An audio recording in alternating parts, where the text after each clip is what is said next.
से भीम भाई गोटे पद कहते कहीं मु पढ़ी केउ पथे जीवी कही दियो प्रभु बाट जही अनाइले कही पुरी कही पुरुषर थाट यही ना जे रामचंद्र अनंत कृष्णचंद्र जगन्नाथ चारि जुग अवतार हो न पारे शीघ्र रूप साम जजुअर्थ हेणु शिणु किणयुक्त दिग आकाश भ्रमी लड़ी न पाई विषाद समस्त दुख। नमस्कार प्रिय दर्शक बंधु मु ओम प्रकाश भीम आर्मी आज कार्यक्रम को आपण मान को स्वागत करे। आज आपण मान को निकट को जो वीडियो मु नहीं आसी से वीडियो जिते आपण देखिबे आपण को मन रे जेतिक राग जेतिक हिंसा जेतिक क्रोध व्यापी जीवो ताहा जीवन रे केबे भी हे नथिला। आज जो वीडियो आपण मान को निकट रे मु पेश करूची ताहा आपण मानकर मन प्राण आत्मा को खंड विखंडित कर देबो एवं आपण जेतिक राग रोष रे जळी उठिबे सेतिकी जीवन रे केबे भी जळी उठ नथिबे। थरी मात्र वीडियोटा को देखंतु ए महिमा अलेख बाबा केते डेंजर कथा कहूची केते भयंकर कथा कहूची जहा सारा देश को दोहले देला होलिया कथा सारा राज्य को दोहले देला होलिया कथा केते बड़ कथा ए बाबा कहि देली। आसंतु टिके देखि नवा। अच्छा आपनकर परिचय अपन नाम कोन? हाँ मो ना हूँ मोहन चंद्र दास घर सान मु बड़ बड़ रोची बयजा मठ मत रुहे मोर आद्य द्वितीय पढ़ुली पाठ से समय बंडी में कृष्ण मारुली बड़तिरा बंडी तापर पंचम बेल को पाला स्टार्ट करी पाला स्टार्ट पर से समय पंचम थी बोर्ड सप्तम बोर्ड परीक्षा की मैट्रिकुलेशन पास कली 1950 तापर मु इंटरव्यू देली जाई डेरा एक्सचेंज ऑफिस रे देगरी इंटरव्यू पास कली पछरे कोलमानी चाकरी कली कोलमानी चाकरी कली ऊपर खातर 750 ता तलर 1250 से 1250 जाऊ ए हाथ गुड़ा चलिला कौन करवा वर्षक पर गली तो ना कटिगला दे कटिगला मु कौन कली आ उपाय नहीं मु 20 वर्ष पर्यंत कौन से कार्य जानी बापा कोलमानी चाकरी भाई कोलमानी चाकरी हमर किछ असुविधा नहीं एणुक बापा चलीगले भाई थिले चलीगला पर मु कौन कली चाकरी हलानी आउ कौन करी चाष हल कर चाष कली चाष किछि दिन करिछि भल जमी आमर अछि भल बड़ धान जेते बड़ धान करि परिबो मु चाष कली तापरे परे विचार कली कौन करिवि जने बड़ गायक कंटेनाईर बेहारी आम गुरु से ताको आनि पाला 12 वर्ष गाइली। अपन कौन पाठ पढ़छंती? मैं मैट्रिक पास केते मसिया रे? 11 1950 ओ ए बहुत दिन कथा 75 वर्ष कि 76 हबो। अच्छा एणु करी मोर पढ़ा पढ़े किछि हेला नाही सब दिन पास करिछि कोन से सारे मते छाटे मारी नाहंती केवल सारे मु जायली पढ़ी जे जणे ए रंगबडार परमानंद सारे हमर 7टा बाड़ी छेड़ी देले अखबाड़ी बापा सेई दिन न केबे रहैन पाठरे मोर हेला नाही हेला ते 12 वर्ष पाला गाइली तापरे मते ऑर्डर हेला हमर जने शिक्षक जने से ऑर्डर कले जे तुमे प्रशिक्षण टली जाओ मु गली एठी संबल 7 दिन आउ थरे 3 दिन ये 10 दिन हैला तापरे रेगानी गली 11 दिन ट्रेनिंग और प्रशिक्षण पाठ करू तापरे कोन हैला मु ए बड़गुंडी गाँव मत समस्त आदर कले बोले आज्ञा आपण पाला जाऊे विभिन्न प्रकार ज्ञान तत्व जानी समस्त जानी बोले बिणाकार बाहर मैं ना करदेली पालाकार गायक कौन बिणाकार बाहरी समस्त मत अनुरोध कले बिणाकार बाहरी एत शुल्क पढ़िली से बड़गुंडी गाँव समस्त आश्चर्य हो गले नाना विभिन्न प्रकार शुल्क पढ़िली पढ़ी सारा पर कथा रहा तापर कौन है से आमर जो बहेजार प्रभाकर दास महर्षि से यज्ञ करुले से बड़गुंडी ग्राम यज्ञ करुले जिते मत डाकिले बोली जन भारी ज्ञानी लोक समस्त कहले तो मत सार गुरु कौन कले 3 थर डाकी मत दीक्षा देले को दीक्षा नेले महिमा धर्म दीक्षा ओ महिमा देमो भाई जो महिमा गोसाई को हां से दीक्षा मु 3 थर गुरु डाकी देले मत हां से समस्त कहले बाबा माने समस्त थिले मो देह टाकुरी दउजी कहले धन्य तुम जीवन गुरु का हाथ डाके दीक्षा देते तो 3 थर डाकी दीक्षा देले हम से दरबार देखी तो आली बयजा धाम को गली बयजा धाम को गली ଗୁରୁ ସାଙ୍ଗେ ସାଙ୍ଗେ 6 ମାସ ଅର୍ଡର କଲେ ନୀତି ମନ୍ଦିର, ଶକ୍ତି ମନ୍ଦିର, ମଣାହି ମନ୍ଦିର ଆଉ ଜ୍ୟୋତି ମନ୍ଦିର ଯୋଉଟା ହେଲା ଆରମ୍ଭ ହେଇନଥିଲା ସେ ଜ୍ୟୋତି ମନ୍ଦିର ମୋ ପାଖେ ହରଦରୁ ବତି ଆଣିଲେ। 15 ଦିନ ମୋ ପାଖରେ ରହିଲା ବତି ବୋଇଲେ ସେ କହିଲେ ଆରେ ମୋହନ ତୁ ଏ ବତିରେ ଦାୟିତ୍ୱ ପାଇଲୁ କେତେ ଘିଅ ଅଟକଳ କରିବୁ। 15 ଦିନ ପରେ ସାର୍ ମୁଁ ଅଟକଳ କରି 1 କିଲୋ ଘିଅ ଖର୍ଚ୍ଚ ହବ। ଜ୍ୟୋତି ମନ୍ଦିର ମୁଁ ନୀତି କଲି। ସେଇ ମହିମା ଧର୍ମରେ ସବୁ ନୀତିକାନ୍ତି କଲି। ଧ୍ୱନି ଅଖଣ୍ଡ ବିଭିନ୍ନ ପ୍ରକାର ଯାଇଛି ସେ ସବୁଆଡେ ଯଜ୍ଞ ଧ୍ୱନି ଅଖଣ୍ଡ ମତେ ମୁଠା ଖୋଜ ହେଇଯାଇଛି। ଆଚ୍ଛା ଆଜ୍ଞା ଆପଣ କେତେ ବର୍ଷ ହେଲା ମହିମା ଧର୍ମରେ ରହିଲେ? ସେଇଭଳି ମହିମା ମୋ ଧର୍ମରେ 22 ବର୍ଷ ଦୀର୍ଘ 22 ବର୍ଷ ହେଲାଣି। ତାହେଲେ 22 ବର୍ଷରେ ଅନେକ ଜାଗା ପରିଭ୍ରମଣ କଲ, ହଁ ଧର୍ମ ପ୍ରଚାର କଲ, ହଁ ପ୍ରସାର କଲ। ହଁ ଆପଣ କେମିତି ଡାକୁଥିଲ ମହିମା ଗୋସାଇଁ ଫାଟ? କେମିତି ଡାକୁଥିଲି? ହଁ।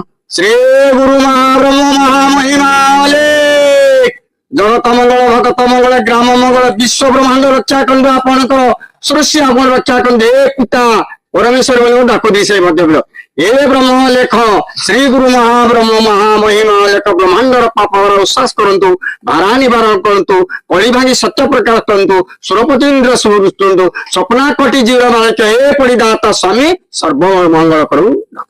ଏବେ ଆପଣଙ୍କ ପାଟିରେ କଣ ବାହାରୁଛି? ମୋ ବାହାରେ ଏବେ ବାହାରୁଛି ଜୟ ଯୀଶୁ। ଜୟ ଯୀଶୁ। ହଁ ଆଉ କଣ ବାହାରୁଛି? ଜୟ ଯୀଶୁ। ଆଉ ବାହାରୁଛି ହେ ପରମେଶ୍ୱର ପିତା ସ୍ୱର୍ଗସ୍ଥ ପିତା। ଓହୋ। ଆଉ କଣ କହୁଛି ହାଲେଲୁୟା ହାଲେଲୁୟା ଆମେନ। ଆଉ ସେ ଅଲଖ ଫଲକ ମୋ ହୃଦୟରେ ନାହିଁ। ଆଉ କାହିଁକି? ମୁଁ 22 ବର୍ଷ ଭିତରେ ମୁଁ କେବେ ଆରୋଗ୍ୟ ହେଇପାରିଲିନି।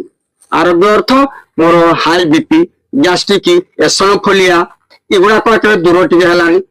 ମୁଁ ପୋଖରୀରୁ ଗାଧେଇ ଯିବା ସମୟରେ ମଧ୍ୟ ସେ ଧରିବ, ମୁଁ ଉଠି ପାରିବିନି।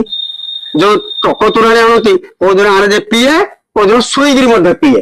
ଏହିପରି ସେଇ ଯେ ବୈଶାଖ ମାସ 21 ତାରିଖ ଦିନ ମୁଁ ଗାଧେଇକି ଆସୁଛି 34 ଭଜନ ପଢିକିରି। 34 ଭଜନ ପଢି କରତା ପୁରୁଷ ବୋଲି ସେ ଭଜନ ଅଛି, ସେ ଭଜନ ମୁଁ ପଢି ପଢି ଆସୁଛି। ମତେ ଦେଇଲା ଟିକେ ଅଧା ବାଟରୁ ଆଉ ମୁଁ ବୋଲି ପ୍ରାଣ ଚାଲି ଯାଉଛି ଆଉ କଣ କରିବି। ମହା କଷ୍ଟରେ ଯାଇକିରି ଖଟ ପଡିଲା, ଖଟରେ ଶୋଇ ପଡିଲି। ଶୋଇପଡି କିଛି ସମୟ ପରେ ପଡି ସେଠି ଫିର ହବୁ। ସେଇ ସମୟଠୁ ଅଲଖକୁ ହୁଡିଲି। ଭୀମ ଭାଇ ହଉଛି ନିତସ୍ଥଳୀ ରାଧା, ତାଙ୍କୁ ମଧ୍ୟ କୋଉ ଭାଷାରେ ହୁଡିଲି, ମାନେ ଗାଳି କଲ? ଗାଳି କଲି ଯେ କାହିଁକି ମୁଁ ଦୀର୍ଘ 22 ବର୍ଷ ହେଲାଣି ତୋର ଧ୍ୱନି ଅଖଣ୍ଡ ସବୁ କରୁଛି, ମୋର ଦେହ ଆରୋଗ୍ୟ କାହିଁକି କରୁନ। ଏତିକି ସାର୍ ହେଇଛି। ମୁଁ ଖଟରେ ଶୋଇଛି, ଠିକ ଦିନ 1 ବା 1:30 ସମୟରେ ଉତ୍ତର ଦିଗରୁ ଆସିଗଲା ଭାଗବାଣୀ। ଶୂନ୍ୟବାଣୀ ହେଲା? ଶୂନ୍ୟବାଣୀ ଭାଗବାଣୀ ଆସିଲା, ତାପରେ ଶୂନ୍ୟବାଣୀ ଆପଣ ହେଇଗଲା। କାନରେ ଶୁଣିଲ? ହଁ। ଆଚ୍ଛା। ଯେତେ ଶୂନ୍ୟବାଣୀ ଆସିଗଲା ମୁଁ ଖଟ ଉଠି ପଡିଲି। ଉଠି ପଡିକିରି ଏମିତି ବସିକିରି ବୋଲି ହେ ଯୀଶୁ ତୁଇ ଯଦି ସତ୍ୟ, ତୁଇ ଯଦି ପଥ ସତ୍ୟ, ମୋର ଏ ବୃନ୍ଦାବନୀ ସବୁ ଦୂର କର। ଆଉ କଣ କରିବି? ତୁମକୁ ଡାକିବି, ତୁମ ନାମ ଭଜିବି, ଆଉ ଜପିବି, ଭଜିବି, ସାକ୍ଷ୍ୟ ଦେବି, ଦୁବନ ନେବି। ତ୍ରିବାର ସତ୍ୟ, ତ୍ରୟବାର ସତ୍ୟ ଯୀଶୁ ହାତ ବଢେଇଲେ ଆଜ୍ଞା କହିଲି ଯେମିତି ଏଠୁ ଆପଣ ସୁସ୍ଥ ହେଇଗଲ? ହଁ ମୁଁ ପରିତ୍ରାଣ ପାଇଗଲି। ଧୀରେ ଧୀରେ ସୁସ୍ଥ ହେଲା, ବିନ୍ଧିଲାନି ହାତ ଗୁଡା। ହଁ। ତାପରେ କଲି କଣ, ରାତିରେ ଶୋଇଛି, ଜଣେ ଗଲା ଏ ବୃଦ୍ଧାଙ୍ଗୁଳିଟା ଧରିଦେଲା, ଚାପି ଦେଲା। ଆପଣଙ୍କର? ହଁ ରାତିରେ? ହଁ ରାତିରେ। ଆପଣ ଶୋଇଥିଲ? ହଁ ଶୋଇଦେଲି। ମୁଁ ଉଠି ପଡିଲି, ଉଠି ପଡି ଦେଖିଲି କି ଚାପିଲା। ମୁଁ ଯାଇଲି ସେଠୁ ବୋଲି ସେ ପରିଚୟ ଦେଲେ ଆଉ ଆମ୍ଭ ଯୀଶୁ? ହଁ ଆମ ଯୀଶୁ, ଆଚ୍ଛା। ମୋ ପିତା ଯୀଶୁ ପରିଚୟ ଦେଲେ। ଦେଇକିରି ଏଇ ସରିଛି ଦେଲେ, ଜାବୁଡି ଧଇଲେ। ତାପରେ ମୁଁ ଶୋଇଲି। ଶୋଇ ସାରିଛି, ମତେ କେତେ ଥର ସ୍ୱର୍ଗକୁ ନେଲେ। ତାର ଖାପା ମାପ ନାମ ବଣି ସ୍ୱର୍ଗ ପଳେଇଲ? ସ୍ୱର୍ଗ ନେଲି। ସ୍ୱର୍ଗ ଦେଖିକି ଆସିଲ? ହଁ ସ୍ୱର୍ଗକୁ ଗଲି, ସ୍ୱର୍ଗାରୋହଣ ହେଇଗଲି। କେତେ ଥର ଗଲି। ତାଙ୍କର ଯୋଉ ରତ୍ନ ସିଂହାସନ, ଯୋଉ ଜ୍ୟୋତିର୍ମୟ ରୂପ, ଯୋଉ ଜାଜ୍ୟମାନ ରୂପ ଏ ପରଲୋକରେ ପଡୁଥାଏ, ପୁଣି ଘୁଚି ଯାଉଥାଏ। ଏଇପରି କେତେ ଥର ମତେ ନେଲେ। ଆଚ୍ଛା ବାବା, ଏ ଯୋଉ ଅଲେଖ ଧର୍ମରେ ଥିଲ, ସେଠି କଣ ସ୍ୱର୍ଗ ଯିବାକୁ ବାଟ ପାଇଲନି? ନାହିଁ, ବାଟ ନାହିଁ। ସେ ଭୀମ ଭାଇ ଗୋଟେ ପଦ କହିଛନ୍ତି। କଣ କହିଛନ୍ତି? କଣ କହିଛନ୍ତି? କାହିଁ ମୁଁ ପଡିଲି, କେଉଁ ପଥେ ଯିବି, କହିଦିଅ ପ୍ରଭୁ ବାଟ। ଜଇଁ ଅନାଇଲେ ଟଳି ପଡିଛନ୍ତି, କଳି ପୁରୁଷର ଥାଟ। ଆଚ୍ଛା, ଏତେ ଦେବା ଦେବୀ ଭଗବାନ ନିରାକାର ପ୍ରଭୁ କେତେ ଜଗତରେ ପୂଜା ପାଉଛନ୍ତି, ସେଠି କିଛି ପାଇଲେନି? ଏଇ ନାହିଁ ଯେ ରାମଚନ୍ଦ୍ର ଅନନ୍ତ କୃଷ୍ଣଚନ୍ଦ୍ର ଜଗନ୍ନାଥ 4 ଯୁଗ ଅବତାର ହୋଇ ନ ପାରିଲେ ସିଦ୍ଧ। ରୋଗ ସାମ ଯଜୁବର୍ତ ହିଳ ଶିଳ କିଳ ଯୁକ୍ତ ଦିଗ ଆକାଶରେ ଭ୍ରମି ଲଢି ନ ପାଇ ବିଷାଦ। ସମସ୍ତ ଦୁଃଖ ସ୍ୱପ୍ନା କୋଟି ଜନ୍ତୁ ଜୀବ କରି ନ ପାରିଲେ ଠାବ ମନି ତପସ୍ୟାରେ ବସି ମନରେ ସ୍ତବଦ ବ୍ରହ୍ମା ବିଷ୍ଣୁ ଶିବ ଯେ ଅଟନ୍ତି ତିନି ଭାଇ ନିଗମ ପଥ ଗମି ନ ପାରିଲେ କେହି ବଣା ହେଲେ ଯେ ମାୟା ମୋହେ ପରିଭ୍ରାନ୍ତି ବୋଲି ସେମାନେ ତ ଅପବିତ୍ର ହେଇନାହାନ୍ତି ଶୁଦ୍ଧ ହେଇନାହାନ୍ତି ମତେ କେମିତି କରିବେ? ତାହେଲେ ଆପଣ ଯୀଶୁଙ୍କର ରାସ୍ତାରେ ଆସିକି ଗୋବନ ନେଇଗଲ ହଁ ଆପଣ ଚର୍ଚ୍ଚ ଯାଉଛ ହଁ କେତେ ଦିନ ହେଲାଣି? ଏଠିକି ଆଜି ହବ 22 ଆଜି ମାସେ ଗୋଟେ ଦିନ ଆଜି ମାସେ ହେଇଗଲା ହଁ ମାସେ ଛୁଆ ବିଶ୍ୱାସ କଲ ହଁ ବାତିଷ୍ପ ନେଇଗଲ ହଁ। ଡୋବନ ନେଇଗଲ ହଁ ଆଚ୍ଛା ଆପଣଙ୍କ ପୂର୍ବ ଜୀବନ ଯାହା ଥିଲା ଏବେର ମାସକ ପରେ କେମିତି ଆପଣଙ୍କୁ ଲାଗୁଛି? ମତେ ଆନନ୍ଦମୟ ଲାଗୁଛି ମୋର ଏଇ ବିନ୍ଧାବୁନ୍ଧି ଯେତେ ହଉ ଦେହ ପ୍ରଭୁ କାନ୍ଦି କାନ୍ଦି ତାକୁ କହିଲି ହେ ଯୀଶୁ ବଢୁଥାଏ କହିଲି ଭଳି ସତ୍ୟ ଯେ ଶିଶୁ ମୋର ସମସ୍ତ ପରିତ୍ରାଣ କର ମୁଁ ପରିତ୍ରାଣ ପାଇଲି ସେଇ ଦିନ ଠାରୁ ଆଜ୍ଞା ମୋର ଆନନ୍ଦମୟ ଯୁଆଡେ ଗଲେ ଜୟ ଯୀଶୁ। ଆଚ୍ଛା ବାବା ଆପଣ କିଏ ଲୋଭ ଦେଖେଇଲେ କି? କେହି ନାହିଁ ମୁଁ କାହାରି ପ୍ରଲୋଭରେ ନାହିଁ ମତେ କୌଣସି ଲୋକ କହିନାହାନ୍ତି କେବଳ ମୋର ପ୍ରଭୁଙ୍କର ଆଜ୍ଞା।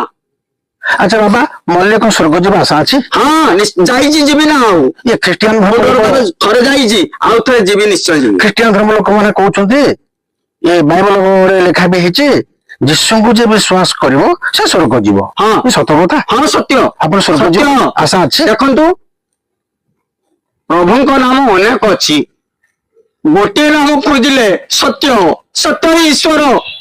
ଆଉ ଗୋଟିଏ କଥା ହେଲା ଟିକିଏ ବିନ୍ଦୁ ବିଷ ହାଣ୍ଡିଏ ଦୁଗ୍ଧ ନଷ୍ଟ କରେ ଟିକିଏ ମିଛ ସାରା ଜୀବନକୁ ନଷ୍ଟ କରେ। ମୋର ଯୀଶୁ ମୋର ପିତା ମାତା ମୋର ସର୍ବସମ୍ପଦ ତୁମେବ ପିତା ଚ ମାତା ଚ ବନ୍ଧୁ ଚ ସଖା ତୁମେବ ବିଦ୍ୟା ଦ୍ରବ୍ୟ ତୁମେବ ସର୍ବମମ ଦେବ ଦେବ ତୁମେ ମାତା ତୁମେ ପିତା ତୁମେ ସଖା ସଦର ତୁମେବ ସର୍ବସମ୍ପଦ ତୁମେବ ଗଠିନ ଶୂନ୍ୟ ବ୍ରହ୍ମ ଜ୍ୟୋତି ବ୍ରହ୍ମ ବିରାଟ ବ୍ରହ୍ମ ହେ ଯୀଶୁ ତୁମର ପରିତ୍ରାଣ କର୍ତ୍ତା ଉଦ୍ଧାର କର୍ତ୍ତା ସୃଷ୍ଟିକର୍ତ୍ତା ମୋର ପିଣ୍ଡ ପ୍ରାଣ ସମର୍ପଣ କରିବି ଚିରଦିନ ପାଇଁ। ଧନ୍ୟବାଦ। ମହାତ୍ମା ଗାନ୍ଧୀ କହିଥିଲେ ସତ୍ୟ ଈଶ୍ୱର। ଶଙ୍କରାଚାର୍ଯ୍ୟ କହିଥିଲେ ଜଗତ ମିଥ୍ୟା ବ୍ରହ୍ମ ହିଁ ସତ୍ୟ ଏବଂ ଗ୍ରୀସ ଦାର୍ଶନିକ ସକ୍ରେଟିସ କହିଥିଲେ ଅନ୍ଧ ଭାବରେ କୌଣସି କଥା ଗ୍ରହଣ କରିବାକୁ ହେବ ନାହିଁ। ତାର ସମସ୍ତ ବିଷୟକୁ ତନ୍ନ କରି ଅନୁସନ୍ଧାନ କରି ଯାହା ସତ୍ୟ ପ୍ରତିପାଦିତ ହେବ ସେ ସତ୍ୟକୁ ଗ୍ରହଣ କର ଯାହା ନିଜର ମଙ୍ଗଳ ହେବ। ନାନକ କହିଥିଲେ ସତ୍ୟ ବିନା ତୋର କେନ ଥିବେ ସାଥୀ ଏ ଭାବ ଜଳଧିରେ ସତ୍ୟ ଜ୍ଞାନ ଲଭି ସତ୍ୟରେ ଚଳିଲେ ମିଳିବୁ ଅପର ତୀରେ। ଯୀଶୁ ଖ୍ରୀଷ୍ଟ ମଧ୍ୟ ବାଇବଲରେ କହିଛନ୍ତି ତୁମ୍ଭେ ମାନେ ସତ୍ୟ ଜ୍ଞାତ ହେବ ତୁମ୍ଭ ମାନଙ୍କୁ ସେଇ ସତ୍ୟ ମୁକ୍ତ କରିବ।